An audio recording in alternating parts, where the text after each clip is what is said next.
기사를 읽다 보니 한 재밌는 장면이 나와서 그 사진을 제가 캡처했습니다. 한번 사진 한 장 띄워주실까요? 자, 이 동물인데 무슨 동물 같습니까? 예, 무슨 동물 같은지를 잘 모르죠. 저거는 이 양입니다. 양인데 저 양이 숲에 방치된 채로 살아가는데 발견된 당시의 사진이 딱 저랬어요. 그리고 난 다음에 저 양을 이제는 털을 깎아 보니까 양모, 즉 털의 무게만 몇 킬로가 나가느냐? 약 35kg가 나갔어요. 그러니까 양을 보호할 털이 잘못하면 양을 죽일 뻔했습니다. 저게 관리되지 않았던 양의 모습이죠. 그래서 저 양을 잘 관리해서 이제는 털을 깎았더니만 이렇게 바뀌었어요. 자, 이렇게 바뀌었습니다. 저 동물을 보면서 뭐를 느끼냐면 제가 저 기사를 쭉 읽으면서 갑자기 이런 생각이 들었어요. 야, 동물이든 사람이든 관리되지 않으면 엉망되는구나. 제가 이걸 가지고 설교 내용을 한번 해봐야지 하고 캡처했던 내용이죠. 여러분, 우리 거룩한 성도는 하나님의 자녀라고 하는 이름이 있어요. 하지만 관리되지 않으면 너무나 흉물스러운 모습으로 바뀌고 만다는 거죠. 그래서 관리가 중요한데 우리는 어떤 존재라고 말씀하냐면 로마서 5장 8절에 보니까 이런 말씀을 해요. 너희가 전에는 어둠이더니 이제는 주 안에서 빛이라. 빛의 자녀들처럼 행하라. 우리를 향해서 뭐라고 말씀하냐면 너희는 과거에 죄의 종이었으나 이제는 희망이 있는 빛 되신 예수님을 닮은 빛의 자녀이다. 이거를 소개해줘요. 그러므로 우리는 어떤 상황이 있든지 하나님의 자녀이되 빛된 자녀인 것을 믿고 행하는 자가 되시기를 축원합니다. 이 삶이 중요하죠. 그러면 오늘 읽었던 이 말씀의 1차적인 대상이 누구였는가 하는 거예요. 이 대상을 누구냐면 하나님의 자녀들이에요. 세상 사람들에게 하는 말이 아니라 자녀들에게 하신 말씀이죠. 그래서 우리에게 주시는 이 말씀은 곧 자녀가 해야 할 삶의 모습이 뭐냐, 이거를 이야기해 주고 있어요. 그 중에 오늘 읽었던 이 말씀은 성도 상호간에 그리고 사회생활을 할 때 그리고 이웃 관계에서 어떠한 삶을 살아가야 되느냐라고 하는 이 내용을 우리에게 말씀하고 있는데, 그러면 그리스도의 인들, 하나님의 자녀인 우리가 어떤 삶을 살아가야 되느냐라고 하는 이 내용을 말씀하는데 첫 번째로 이렇게 말씀하고 있어요. 선으로 무엇을? 악을 이기는 삶을 살아가라. 이렇게 말씀하고 있어요. 그 내용이 17절에 보니까 이렇게 말씀합니다. 아무에게도 악을 악으로 갚지 말고 모든 사람 앞에서 선한 일을 도모하라. 이렇게 말씀하죠. 세상 사람들, 즉 세상의 특징이 어떠하냐면 요즘의 세상 돌아가는 현실을 보면 악을 악으로 갚는 일들이 너무도 많이 있어요. 그리고 심지어는 선을 악으로 갚는 일도 있어요. 이것이 세상 사람들의 세상이 돌아가는 현실이죠. 과거의 시대와 지금의 시대는 너무 달라요. 뭐가 다르냐면 과거의 시대의 어른들이 길을 걸어가다가 뒤에서 빵빵 그러면 어떻게 하죠? 흘림 비껴서 벽에다가 이렇게 붙을 정도로 그렇게 비켜주었어요. 그리고 자기를 보호했거든요. 지금은 어떻게 바뀌었죠? 지금은 그런 모습을 찾아볼 수 없어요. 뒤에서 빵빵 하면은 어떻게 합니까? 반응이 두 가지가 나와요. 무반응, 그리고 또 한 가지는 힐끔 바라보고 어떻게 합니까? 그냥 그 길을 걸어가요. 전혀 차가 온다고 해서 뭐 빨리 가거나 그렇게 하진 않아요. 도리어 더 천천히 가버려요. 그 태도는 어떤 태도냐면 내 몸에 차가 대기만 되라. 바로 보험 처리한다. 이거예요. 이렇게 세상이 돼버려서 한번 해보세요. 이따 가다가 빵빵 해보세요. 어떻게 반응 보이는지. 이것이 지금 세상이 돌아가는 현실의 모습이에요. 이런 세상에서 우리가 살아갈 때 참 많이 갈등이 생길 때가 와요. 왜냐? 하나님은 예나 지금이나 동일하게 성경의 방법을 통해서 성도들의 삶을 터치하기 때문에 세상에 아무리 바뀌어도 너희는 원수를 향해서 내 방법으로 살아가라, 이거를 요구하기 때문에 때로는 힘에게 올 때가 많아요. 그리고 살아가는 삶이 세상의 방식이 아닌 내가 너희에게 요구하는 방식을 통해 살아가라, 이것을 우리에게 계속적으로 요구할 때가 있어요. 이 내용들 때문에 신앙과 세상의 이 갭은 너무나 커요. 왜냐? 하나님의 말씀으로 살아갈 때, 들을 때는 그렇게 되는 것은 분명히 알아요. 그런데 막상 세상이라는 현장으로 가버리면 우리를 그냥 두질 않아요. 그렇게 살아가면 때로는 바보가 된 것 같은 느낌 들 때가 너무나 많아요. 약삭 빠르고 잔꾀를 굴려야 세상 사람들과 함께 할 수 있는 그런 삶이 우리가 딛고 있는 현실의 모습입니다. 양심의 가책을 받을 때도 있어요. 성경은 계속해서 우리에게 뭘 요구하느냐? 세상의 도덕과 윤리가 아닌 하나님의 방법과 말씀의 윤리와 도덕을 우리에게 계속 요구하셔요. 이렇게 요구합니다. 왜냐? 너희들은 세상에 속한 자가 아니라 나를 닮은 하나님의 자녀이기 때문에 내가 요구하는 삶을 살아야 된다, 이거를 우리에게 계속해서 요구하고 있어요. 그래서 하나님의 요구를 우리는 그 삶을 지키고 살아가려고 노력을 해야 돼요. 선으로 악을 이기라고 말하면 이렇게 반문하는 분들이 있을 수 있을 것입니다. 구약 성경에서 눈에는 눈, 이에는 이로 갚으라 라고 말하지 않느냐? 나는 그것을 선택하겠습니다 라고 말할지 몰라요. 그러나 이 눈에는 눈, 이에는 이는 보복의 원리가 아니라 보호의 원리예요. 보호. 무슨 말이냐?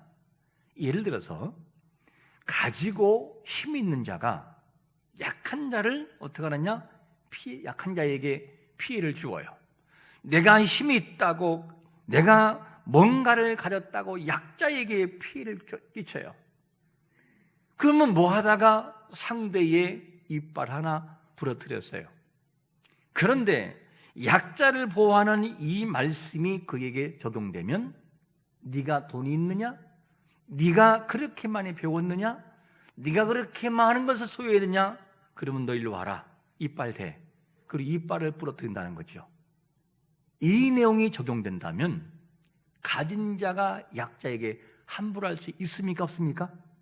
못하는 거예요. 왜? 내가 당하는데. 그래서 이 원리는 보복의 원리가 아니라 보호의 원리다 하는 것을 우리가 알아야 됩니다. 그래서 하나님은 우리에게 뭐라고 말씀하냐면 너희들은 내가 원하는 대로 악한 자에게 악을 갚지 말고 선한 것으로 그에게 대하라. 악을 선으로 네가 대하며 나가라. 선한 일을 도모하라. 이렇게 말씀하고 있어요. 자, 그러면 우리가 이렇게 물어야 돼요. 뭔가를 가지고 악을 가지고 대처하면 통쾌할 것처럼 느껴져요. 그런데 마음속에 통쾌한 다음에 공허함이 찾아오기 시작을 해요. 왜 그런지 아십니까? 우리가 세상 사람 같으면 통쾌할지 몰라요. 그런데 하나님의 사람들이기 때문에 성령의 내 속에서 탄식하셔요. 어떻게? 하나님의 말씀대로 행하지 않았을 때. 그래서 통쾌한 다음에 공허함이 찾아와요.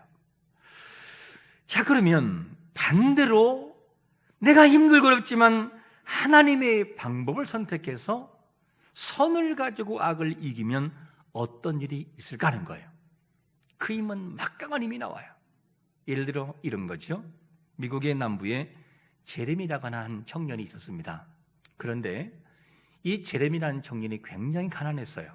너무 가난한데 그의 꿈이 있다면 내가 열심히 공부하고 대학에 들어가서 나도 나처럼 가난한 사람을 위해서 살아가야지. 이게 꿈이었어요. 그리고 열심히 공부해서 대학에 합격을 했어요. 합격한 다음에 이가 돈이 없으니까 알바를 하는데 학교에서 가까운 그 옆에 농장에서 일을 했어요. 그런데 일을 할 때 그가 가장 힘든 게 뭐냐면 일을 하다가 점심때가 되면 뭘 먹어야 돼요? 도시락을 먹어야 됐어요. 왜? 각자가 싸우니까. 근데 이 사람에게는, 이 청년에게는 도시락을 싸울 만한 처지가 안 됐어요. 그래서 점심때 남들이 다 도시락을 먹을 때면 이 청년은 저 뒤에 헛간에 가가지고 앉아서 그리고 수돗물을 가지고 실컷 먹고 배불리고 그리고 참는 것밖에는 없었어요. 사람들이 왜 밥을 안 먹냐 그러면 소화가 안 돼서 그렇다고. 이것이 그 청년의 모습이었어요. 그러던 어느 날 함께 일하는 인부 조장이 갑자기 이런 말하는 거예요. 큰 소리로. 이놈의 마누라가 내가 돼지인 줄 아나? 왜는 밥을 이렇게 많이 쌌어? 누가 내 밥 먹어줄 사람이 없는가? 그럼 소리를 치는 거예요. 이때 이 제레미가 못 이기는 척하고 가서 밥을 먹어줬어요. 다음날 또 뭐래요? 이놈의 거시기, 죄송합니다. 또 뭐 이 말을 하면서 그냥 또 소리치니까 역시 부담 없이 먹어주었어요. 이렇게 해서 한 달이라는 시간이 지났어요. 새 학기가 시작될 무렵 이제 그 농장을 그만두게 됐습니다. 제레미는 이제 기숙사 들어가면서 짐을 싸고 너무 고마운 분이 한 분 있었어요. 초장 아저씨. 그래서 내가 그분에게 고맙다는 말을 해야 되겠다. 그 제레미 그 조장 아저씨와 아저씨 그 부부에게 너무 고맙다고 이 말을 하려고 갔더니만 그날따라 안 보이는 거예요. 그래서 사무실에 가서 좀 내 말을 전해주면 좋겠다고 하는 말이 뭐냐면 제가 우리 조장 부부 때문에 이렇게 잘 마치고 돌아갑니다. 고맙습니다 하고 전해주라고. 그런데 경리 아가씨가 하는 말이 뭐냐면 조장 아저씨는 아내분이 안 계신데요. 몇 달 전에 돌아가셨는데요. 이 말을 하는 거예요. 이 말을 듣는데 청년의 눈에서는 눈물이 흐르기 시작을 해요.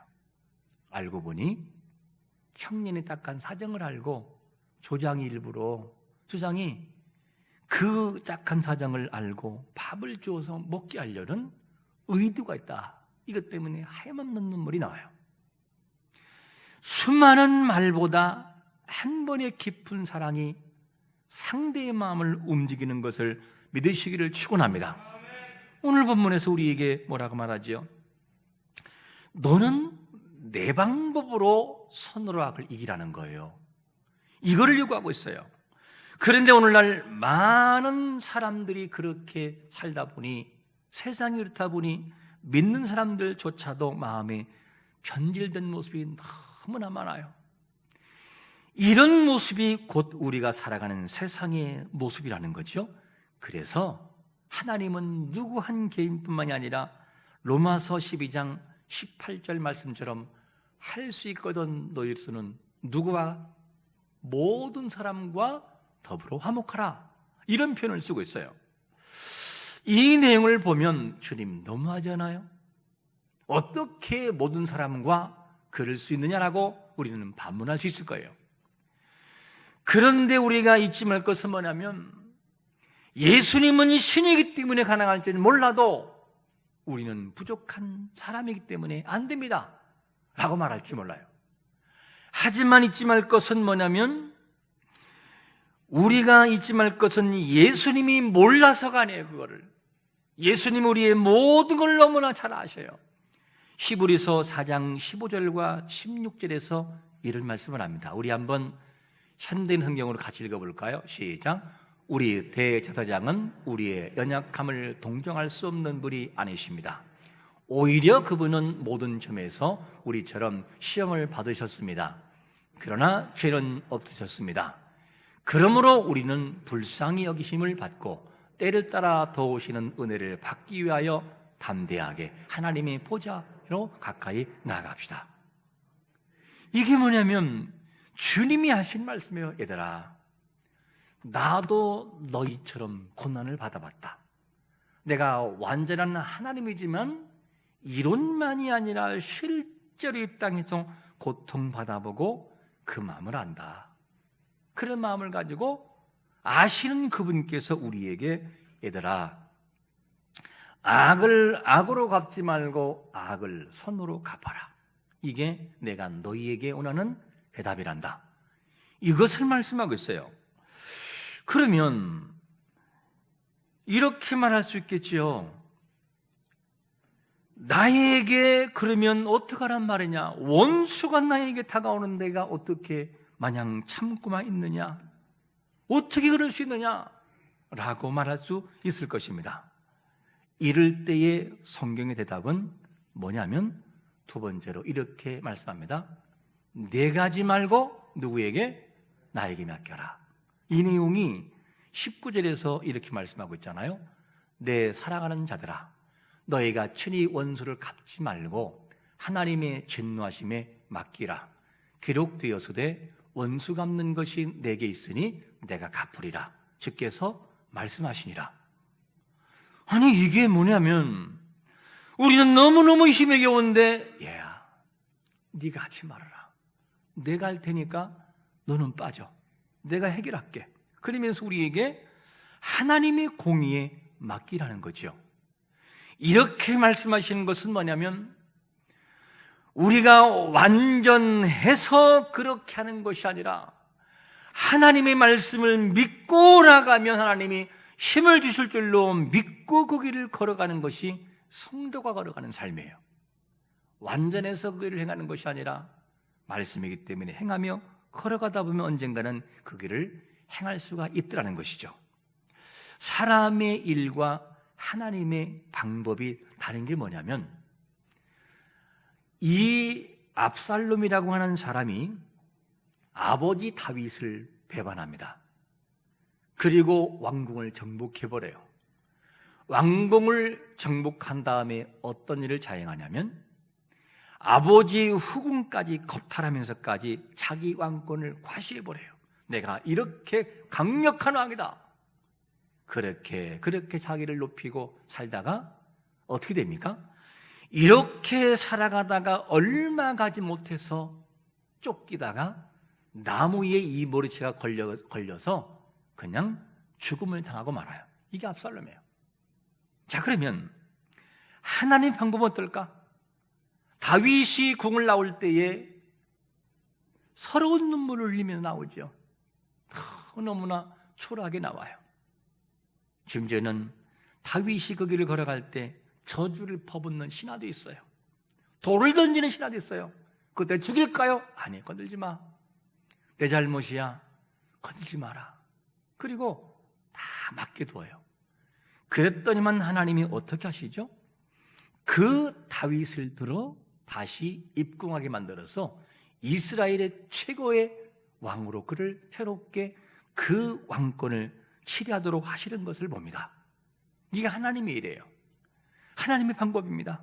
그래서 잠언서 14장 11절과 12절에서 이렇게 말씀하지요. 자, 한번 같이 읽어볼까요? 시작. 악한 자의 집은 망하겠고 정직한 자의 장막은 흥하리라. 어떤 길은 사람이 보기에 바르나 필경은 사망의 길이니라. 할렐루야. 사람이 보기에 그 길이 옳아 보여도 망한다는 거예요. 그런데 하나님이 보시기에 좋은 그 길, 하나님의 뜻대로 살아가는 그 길은 망하지 않는다는 것이죠.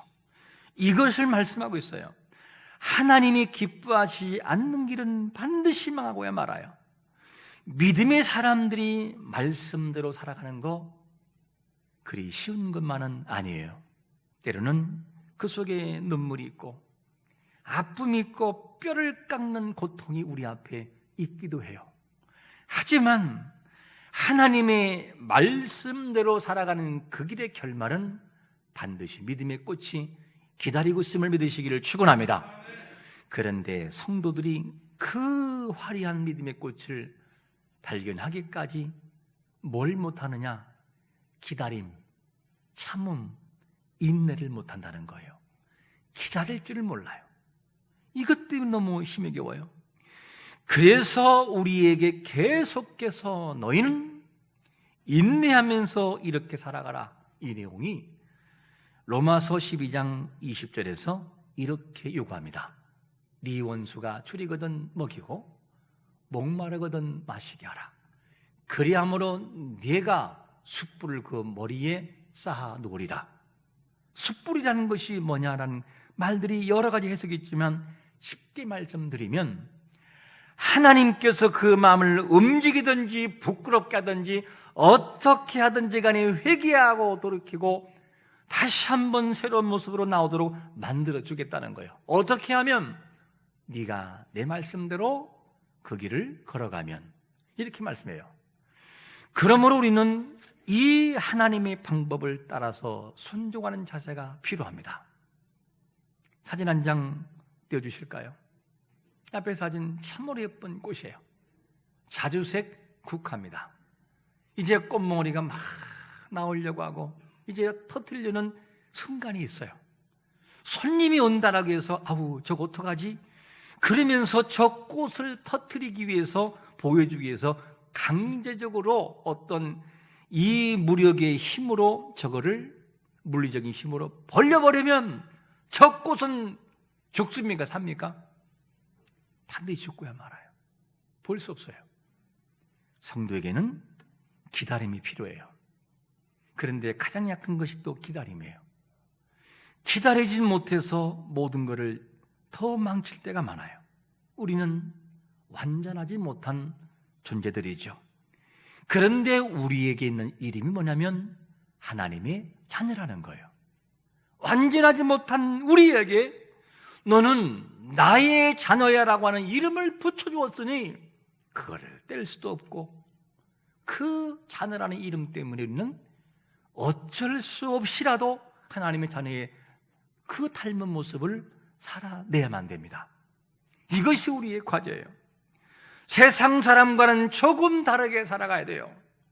이것을 하나님이 우리에게 원하고 있어요.